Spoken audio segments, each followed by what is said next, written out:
Bonjour à tous, je suis Lionel du blog XL Business Tools. Avant de commencer cette vidéo, je vous invite à vous abonner à la newsletter de mon blog XL Business Tools ainsi qu'à ma page Facebook afin de ne rien rater du nouveau contenu sur Excel, Power Query, Power BI et les Power Tools en général. Nous allons voir maintenant les nouvelles formules dynamiques matricielles. Donc Microsoft a mis à disposition des nouvelles formules, appelées formules de tableau dynamique. Donc ces formules, pour le moment, sont uniquement disponibles avec un abonnement Office 365. Et donc nous allons voir ensemble les nouvelles fonctions dynamiques matricielles qui sont uniques, trier, trier par, filtre, tableau aléa et séquence. Donc, pour commencer, je vais vous montrer un exemple de l'utilisation des fonctions unique et tri. Donc ici, nous avons une liste de clients. Donc pour certains clients, on a plusieurs occurrences. Et donc, première chose qu'on peut faire avec la fonction trier, donc on va avec une formule trier dans l'ordre alphabétique cette liste. Donc pour ça, c'est très simple. Donc vous cliquez dans une cellule ici et on va taper la fonction trier. Et la fonction trier, donc on va renseigner comme premier argument notre liste, donc notre plage de valeurs ici. Et donc on valide simplement. Et vous voyez donc par défaut, la fonction trier va trier les éléments de la liste par ordre alphabétique. Donc c'est vraiment très puissant, puisqu'avant, si on souhaitait trier, il y avait plusieurs possibilités. Donc on pouvait soit aller dans Données ici, et rajouter un filtre. Ensuite, voilà, vous pouvez trier les données comme ça, avec le filtre. Voilà. Soit créer un tableau croisé dynamique et y mettre la liste des clients en ligne et ensuite trier. Soit avec une formule qui est plus compliquée, c'est une formule matricielle. Donc on doit valider avec CTRL SHIFT Entrée. Donc on voit, voilà, si on survole, on voit les accolades. Donc ça veut dire que c'est une formule matricielle. Donc matricielle, c'est-à-dire qu'elle renvoie non pas une valeur, mais une plage de valeurs. Donc maintenant, avec les nouvelles fonctions dynamiques matricielles, on a la possibilité de renvoyer de manière très simple une plage de valeurs et non pas uniquement une cellule et d'effectuer des tris. Donc on va voir une formule également très très intéressante. Donc c'est la formule unique. Donc elle permet de renvoyer une liste unique ici de nos clients. Donc on n'a plus de répétition. Et donc la syntaxe est très simple, pareil, on tape unique, suivi de la plage de valeurs ici, et on valide par entrée. Donc vous voyez là, j'ai renvoyé la liste des valeurs uniques de mes clients. Et on peut combiner bien sûr trier et unique, par exemple si on veut la liste unique triée par ordre alphabétique. Donc pour ça, on fait trier de notre plage de valeurs unique. Donc on refait unique et on sélectionne notre liste de valeurs, voilà. Et je valide par entrée. Donc on peut également écrire cette fonction trier à partir de notre liste unique. Donc on va le faire ensemble ici. Et je vais vous montrer en même temps une syntaxe particulière. Donc là je fais trier. Trier, je vais sélectionner ma liste unique ici. Voilà. Vous voyez, je le fais lentement pour vous montrer voilà, le comportement dynamique matricielle qui a été introduit avec les nouvelles fonctions. Donc là, si je sélectionne toute ma liste unique, qui est une formule dynamique matricielle, vous voyez la syntaxe. Donc j'ai un dièse qui est précédé de ma première cellule, donc celle où j'ai mis la formule matricielle. Et ensuite, pour dire qu'on sélectionne toute la plage matricielle et pas uniquement la première cellule, on rajoute un dièse. Donc si j'enlève le dièse, voilà, je sélectionne que la première cellule, donc c'est pas ce qu'on souhaite. Et si je mets le dièse, donc je sélectionne donc ma plage dynamique matricielle démarrant en cellule E24. Voilà, et là je valide. Et donc j'ai une nouvelle formule matricielle hein, qui est matérialisée ici par le rectangle de sélection. Et donc j'ai ma formule qui va me trier ma liste unique. Donc simplement en renseignant donc une formule dans une cellule. Donc voilà, le comportement dynamique matriciel, c'est vraiment une avancée majeure dans Excel. Alors il faut savoir donc une particularité aussi. Donc par exemple, si il n'y a pas la place pour créer à l'emplacement où vous êtes, il n'y a pas assez de place ici pour renvoyer donc la plage de valeur donc sous forme de plage dynamique matricielle. Donc on aura une erreur donc particulière. Donc par exemple là, si je mets du texte et qu'ici je veux trier, donc je rentre une formule dynamique matricielle, voilà. Donc là, logiquement, je devrais avoir cette valeur ici qui s'affiche, mais j'ai renseigné il y a du texte en bas. Donc si je valide, voilà, donc j'ai une erreur. Et en même temps, vous voyez les petits pointillés. Ça veut dire que là, ben, il n'y a pas assez de place pour écrire la formule, enfin, pour envoyer le résultat de la formule dynamique matricielle. Donc voilà, une particularité à savoir. Donc voilà, si j'enlève le texte, la formule se met à jour automatiquement. Donc une autre chose, donc si voilà, j'étends ma formule ici, initiale, c'est dynamique, donc ça veut dire que si je rajoute ici un client à ma liste, donc voilà, par exemple Peugeot, donc vous voyez, les formules dynamiques matricielles se mettent à jour automatiquement. Donc ça, c'est vraiment une avancée. Voilà.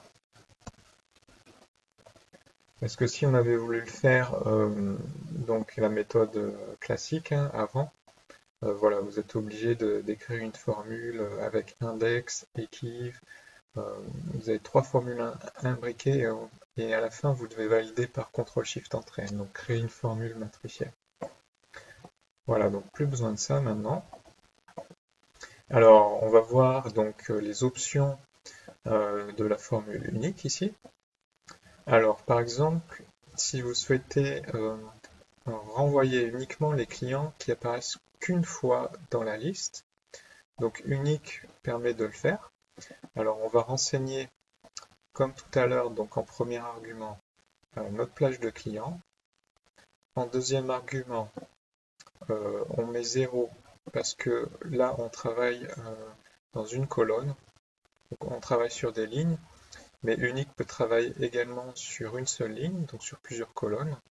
Donc en deuxième argument, si on met 1, ça veut dire qu'on va travailler sur une liste, sur plusieurs colonnes, mais sur une ligne. Et en troisième argument, voilà, on met 1 pour dire qu'on veut renvoyer les valeurs qui apparaissent exactement une fois, donc exactly once. Voilà. Alors, deuxième exemple assez puissant, c'est qu'avec unique, donc on a vu qu'on pouvait travailler sur une colonne pour renvoyer la liste des valeurs uniques dans une plage, mais on peut également travailler avec une plage multicolonne comme ici, et on va pouvoir renvoyer donc une combinaison unique de nos deux colonnes. Donc par exemple ici, j'ai utilisé la fonction unique pour renvoyer les combinaisons uniques de clients et produits.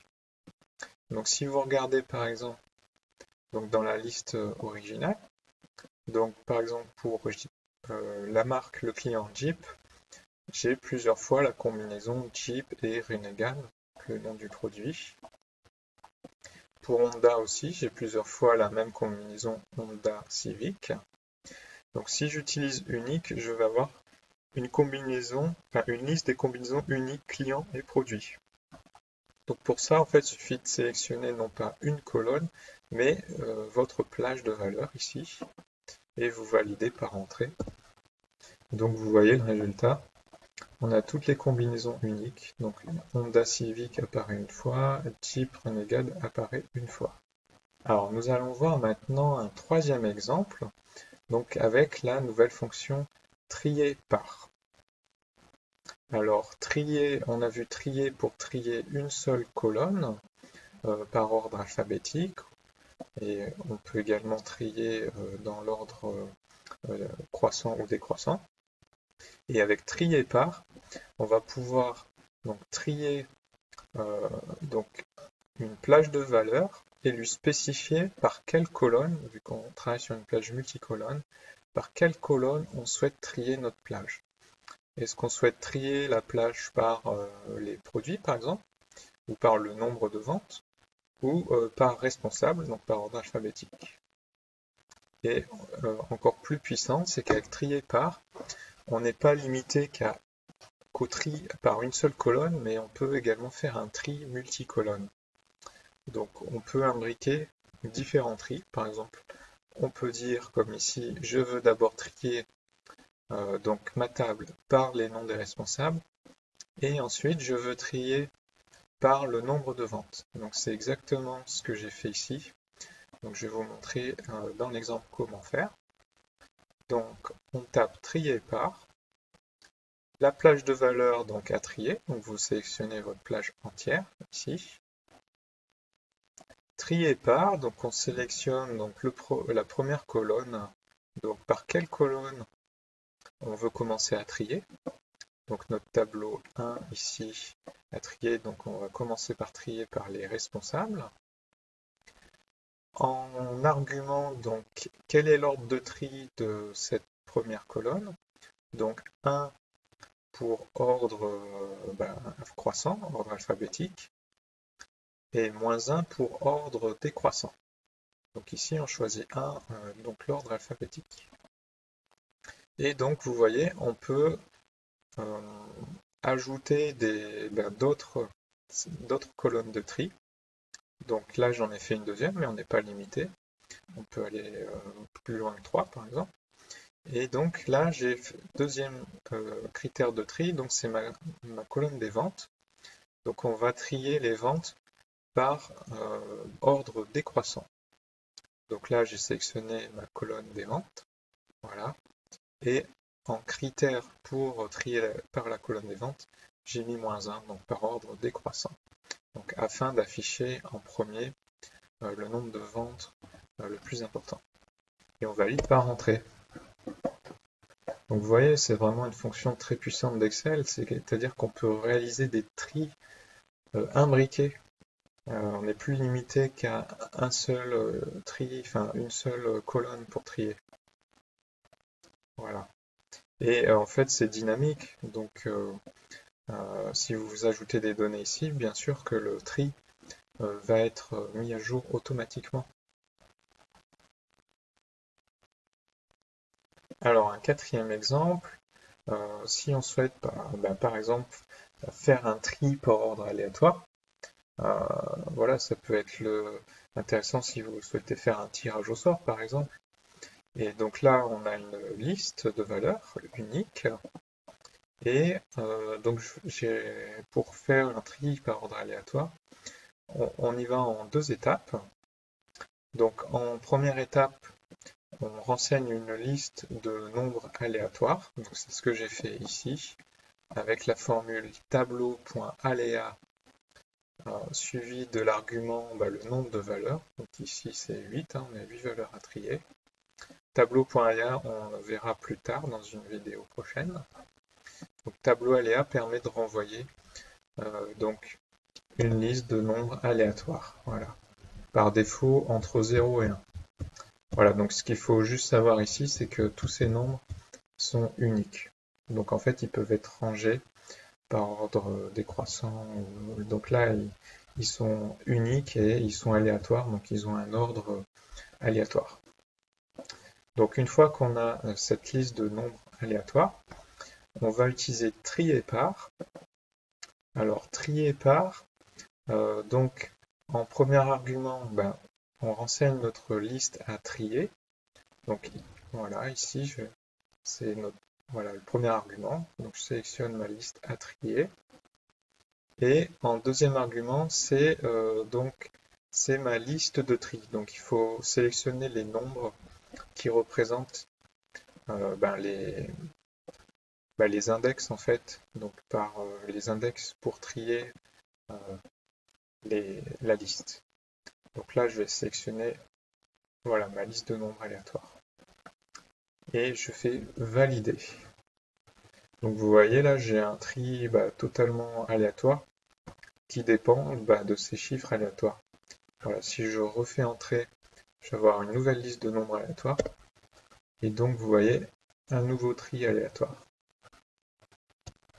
Donc voilà, si voilà, je refais un test, donc vous voyez le tri aléatoire à chaque fois change puisque ma liste de tri ici est aléatoire. Voilà.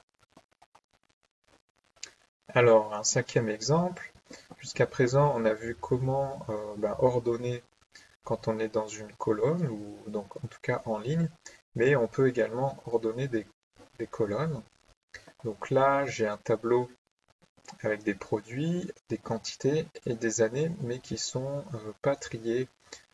Et nous, on souhaite les trier par ordre croissant, par exemple. Donc c'est ce qu'on fait ici. Pour ça, on va utiliser trier. On sélectionne notre plage entière. Donc c'est ce qu'on a en premier argument. En deuxième argument, index de tri, c'est par quel est l'élément qu'on souhaite trier. Donc ici, c'est notre première ligne avec les années. Donc, on sélectionne 1, le premier élément, première ligne. Et l'ordre de tri, donc là, on est en ordre croissant. 1. Si on veut un ordre décroissant, on met -1. Et là, le dernier argument, par colonne, donc vrai, puisqu'on fait un tri par colonne. Donc si on n'avait rien mis, on reviendrait au cas précédent, où on réaliserait un tri sur une plage de valeurs en ligne. Donc là, voilà, je fais trier par colonne, donc je mets vrai et je fais entrer. Donc là, vous voyez, toutes mes années ont été triées par ordre croissant. Donc si on veut un ordre décroissant, on va changer l'ordre de tri, donc le troisième argument, et on met -1. Donc vous voyez, voilà, les années sont triées par ordre décroissant. Voilà. Donc je vous propose un petit exercice pour vous exercer sur ces nouvelles fonctions. Et encore une fois, c'est vraiment une fonctionnalité, une avancée majeure dans Excel. Il faut vraiment apprendre ces nouvelles fonctions. Ça va vous permettre de gagner énormément de temps. Donc vraiment, si aujourd'hui vous n'avez pas Office 365 pour bénéficier de ces fonctions, je vous encourage à vous inscrire. Mais ça vaut vraiment le coup.